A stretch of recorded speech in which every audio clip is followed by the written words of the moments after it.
เริ่มโยกเริ่มเบรกท้องเลยสา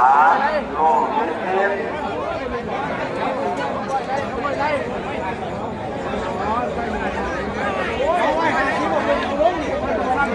มองไปกำลังเยี่ยมกำลังเปิด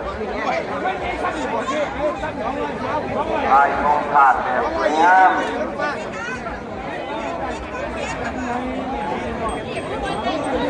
ระดับเท่านั้นครับสีเหลืองๆนะสีเหลืองๆกำลังของหางขาวครับยังมีเชิงลายใหญ่ตัวไม้ลายหน่อย190ผ่านของหางขาวหนาๆดุนวองยุบไปเลี้ยงเงินเลี้ยงเบิบยังผิดยังร้นยังหมุนเลยครับเจ้าตัวเลขที่คุยกันเป็นร่องนะครับครับเป็นร่องเลยครับทำเป็นอีกเป็นขวางมากแต่ผมนี่ปลายหางถือว่าเป็นเหนือองศาที่ครับตอนนี้ไม่ไหวครับระดับไม่พอ